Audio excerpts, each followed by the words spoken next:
Story 1. Isn't it everyone's dream to open a coffee shop with a little book corner that smells like cinnamon and is very warm and cozy? Story 2. I would build a child-free food and beverage mall filled with cozy cafes, fine dining restaurants, craft cocktail bars, artisan ice cream shops, and more. I want it to be a place where adults can enjoy good food, drinks, and a classy ambience without having screaming children running around or noisy families treating it like a weekend outing. It would be well monitored, ensuring that any unruly adults would be removed as well. Some parents may be upset by this, but that is unfortunate. Many have not shown a willingness to consider others' comfort and feelings and tend to believe their child's behavior should always be tolerated. They can visit other places instead. Story 3. I would build a coffee shop. I would like it to be decorated with wood and knitting, featuring warm light and soft music. I know that coffee is often used to wake up. However, a delicate morning atmosphere is good for starting a new day. Story 4. I would create a multi-level arcade and mall. Each level would have its own theme designed in a skyscraper. Some floor ideas include an arcade, escape rooms, theaters, mini carnival rides, a cozy cafe and library, a food court, virtual reality and video game areas, and party rooms for karaoke. I would charge a monthly fee for 24/7 access. Story 5. A theme park like Disneyland because I still have that inner child in me, and I would like to have one of my own that I can visit every single day if I wanted to. Story 6. A sleeping pod with spa facilities for mothers and an attached baby drop-off area. A relaxing day for new mothers while their babies are cared for nearby. Story 7. Frozen yogurt, dispensary, bakery, bar, arcade, movie theater. Go for the movies, but arrive early for the delicious treats and video games. You receive a ticket for your movie, which encourages arriving early to secure a good seat and provide something to do while you wait. Story 8. A nerdy wing bar, perhaps named the One Wing or the Geek Easy. Themed nights could focus on different fandoms, featuring nerdy movies instead of sports. Board game rentals could be available for the tables. You could rent a Dungeon Master for one of the back rooms for a one-shot adventure, with a live session to watch in the front on Fridays. Story 9. I would build a large retro arcade with a comfortable lounge area, a cafe, and a virtual reality section. It would include everything from classic games to new technology, with a relaxing place to hang out and enjoy a drink. It would be a perfect blend of nostalgia and futuristic vibes. Story 10. I have a 3-in-1 concept for a chill cafe, possibly extending into a tree-covered backyard where people can play board games. Food will be available, focusing on various types of dumplings from around the world. We will serve ravioli, maltashen, momos, samosas, wontons, pierogi, dim sum, and gyozas. Every country will represent its best dumplings, as each has its own unique varieties. From Thursday to Saturday night, I would clear some of the floor space inside to create a relaxed atmosphere for socializing outdoors. Inside, there will be music for dancing, and food will be available until around 4 a.m. I just don't understand how people aren't hungry at 2 in the morning when they are out at a bar. Story 11. I would create a large workshop for crafters who lack funds for tools or space to build. People could work with various materials such as wood, metal, glass, plastic, stone, and fabric to gain inspiration, tips, and mentorship from one another. Additionally, I would reduce landfill waste by collecting scrap materials and discontinued stock from other businesses while keeping it affordable for even the most struggling crafters. Story 12. A forest survival and education park aims to teach people how to care for and respect the forest while learning safe camping techniques, navigation skills, and what to do if lost by reading natural indicators such as moss placement and locating water sources. Participants will also learn tracking skills and how to responsibly use the resources provided by trees and underbrush. The goal is to reduce the number of individuals who become lost, enable people to enjoy the natural space without causing harm, and instill a sense of respect for the environment, recognizing that humans are visitors while the wildlife are the true inhabitants. Story 13. Immersive Manufacturing History Museum, where you can see old machines in action and purchase products made on site. Story 14. A haunted Old West ghost town features various types of buildings, each with 3 ghostly horror stories to experience. Visitors often pay multiple times, with discounts available for the second and third visits. There are costume dress-up photo opportunities at various locations throughout the town, as well as spots for visitors to take their own photos. Vending machines replace a cafeteria to minimize staffing costs, and there are a few rides for children under 10 and adults aged 11 and up. Story 15. A village where people can live for free and just be themselves, or take a break from life and recharge until they want to go back home. You said money is not an object, so I guess I don't need to make any money there? Story 16. Cat Café. Help the kittens at the Humane Society and Animal Shelter get adopted. Allow people to spend time with cats that cannot have them for various reasons. Serve coffee, beer, and various items. There is no downside. Story 17. A traditional arcade, similar to those from Namco in the past, focuses on fighting games. It avoids the barcade or entertainment center atmosphere, ensuring it is free from disruptive individuals who do not genuinely care about gaming, providing an authentic arcade experience. Story 18. A hands-on science museum designed for adults, while still appealing to children, is my dream attraction. Even as an adult, I want to see dinosaur fossils and carefully pet unusual sea creatures. I want to visit a planetarium without the noise of children. This type of experience is incredibly interesting, and if it is presented in a way that children can understand, adults can appreciate it too. Just let me visit when it's not crowded with kids, so I can fully enjoy everything. Story 19.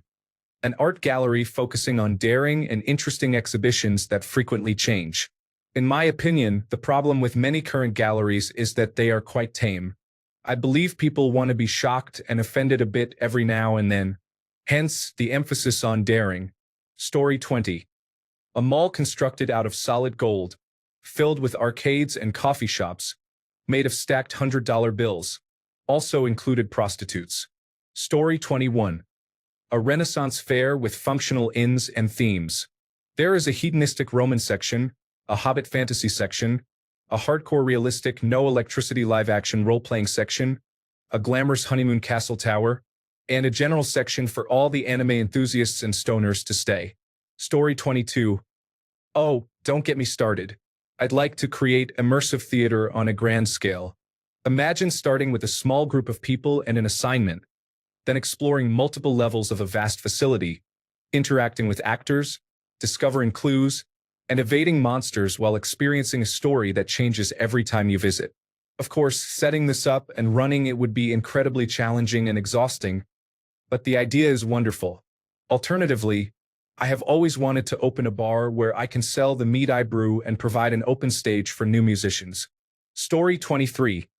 A vertical farm is essentially a skyscraper in a city that efficiently grows food using recycled water and solar power. Story 24.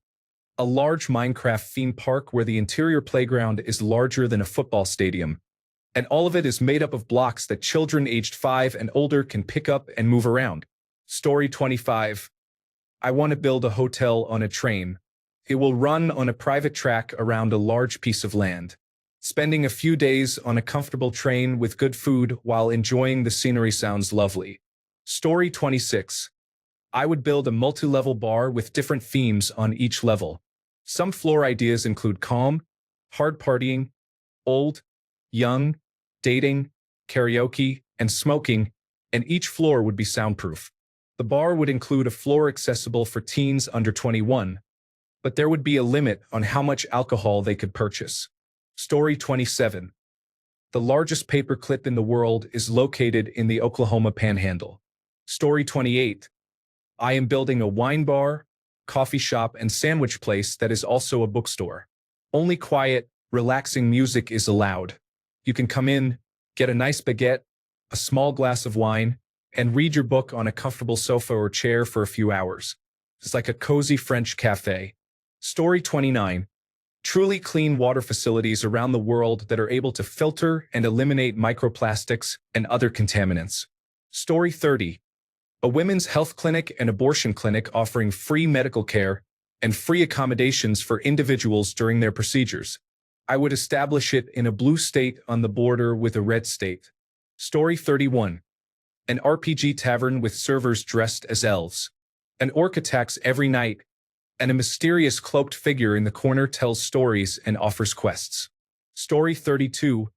Augmented reality laser quest. Similar to a popular military simulation game, but you are actively moving around the environment. It would require several large warehouses to create effective maps, resulting in an immersive experience.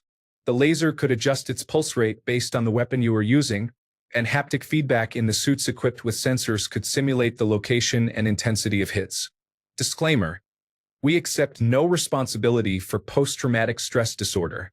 Story 33. I will build the movie theater of my dreams. You will need to pay $1 for a lifetime membership to enter the theater.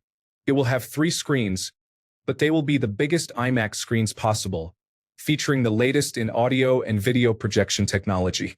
Seats will be designed for comfort, with no seats that force you to crane your neck, reclining options that won't disturb the person behind you, and ample legroom for someone who is 6 feet 1 inch tall. Each seat will also have a gap to ensure everyone has their own armrest. My theater will not allow children. We also do not allow phones. The theater rooms will be shielded to ensure that there is no signal inside, only in the lobby. I will have staff monitoring each room to oversee behavior and enforce the prohibition of phone use. We will implement a 2-strike system. The first will be a warning recorded in your file, and the second will result in a ban. We will only serve buttered popcorn and Coca-Cola's freestyle beverages. I will invest in technology to filter out unpopped kernels from being served to customers. I will not play advertisements. I will provide trailer times and the movie start time. Entry will be denied once the trailers begin. Restrooms will have dedicated staff for cleaning and stocking.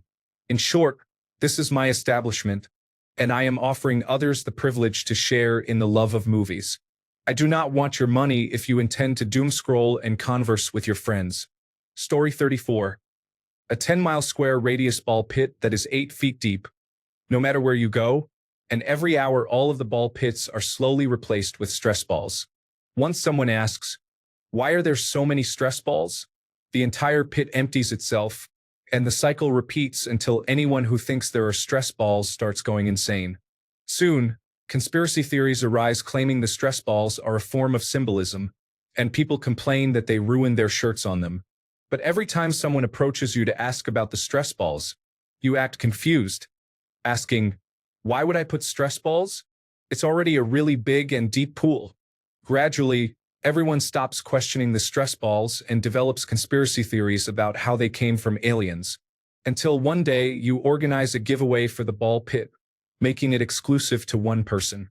However, when they arrive, it's only stress balls, not a single ball in the pool. When they ask, what is this about? You simply tell them, don't utter a word, and then send them home with $10,000, causing everyone to panic over what this specific person, who already believes in the stress ball theories, will say about it being just stress balls. All because of stress balls. Story 35. I am building an arcade that features games similar to Tron or the ones in Rick and Morty where you can literally enter the game. Since money is not a concern, I believe I will eventually find a way to achieve this. Story 36. Community theater features a proscenium stage at one end, complete with full fly space, wings, and trap space. It includes well-lit dressing rooms with showers, as well as storage for props and costumes, along with workshops. Movable risers allow for reconfiguration for theater in the round, making the space suitable for various events, including weddings. Story 37. Full-scale live-action role-playing village with live-in actors, a functioning economy, animatronic creatures, small-scale agriculture, a store at the entrance selling costume and character necessities, and, of course, a liquor license. Story 38. A Michelin star sushi bar on a tricycle bus that tourists hop into. People pay to get in and have whatever the chef prepares. The bus drops you off in a random location where someone else takes your seat. It never stops running. Story 39. A spectacle where far-right individuals and authoritarian leaders are gathered, confined, and open to public ridicule. Story 40. 90s Land is a resort featuring a mall, a school, a hotel offering affordable lodging, and houses providing upgraded accommodations, alongside retro restaurants for visitors to enjoy. Everything will be as authentic as possible, resembling a living history experience rather than a gimmicky tourist trap. Staff members will remain in character throughout. Television will showcase actual shows, newscasts, and commercials from the 1990s. The mall will strive to resemble the typical shopping malls of that era. If this concept succeeds, a 2000s land may follow. Millennials and Zennials enjoy nostalgia. Build it and they will come. Story 41. My wife always wanted a building within walking distance that contained all her favorite restaurants, so she would probably build this personalized food hall. Story 42. Makerspace with everything. And I do mean everything. Not just wood and metalworking shops, but also electronics shops with decent pick-and-place circuit board machining. Not just sewing machines, but looms for making your own fabrics, CRISPR sequencing and chemical labs, spin casting for various materials and mold making for metal molds, kitchens that rival privately owned culinary schools in their opulence, cellars and processing facilities for ingredients, allowing you to make cheese, wine, or vodka, a makerspace where if you have an idea, it would be possible to bring it to life. Anything from personalized single-wrapped candy, from the label design and prints to mass production of small batches of candy, to a complete car with the engine machined on-site, parts cast and finalized on-site, built inside, a children's toy line, an adult toy line, everything. Story 43. Marijuana Mall is a safe place for all cannabis enthusiasts and occasional smokers to relax and enjoy a good experience. The mall features a delicious food court, a movie theater, an arcade, and various shops and dispensaries. Story 44. A hot dog cart. We used to have a hot dog shop downtown, but it disappeared, and the nearest hot dog vendor is on the south side of town, by Costco, which also sells hot dogs. My goal in life is to be the hot dog man, traveling the city and selling pure joy to many people. Story 45. A local music venue that charges less than $5 for tickets and caters to the local scene rather than to intoxicated individuals. Thanks a bunch for sticking around till the end of the video. Remember to subscribe, and until next time, stay awesome and goodbye.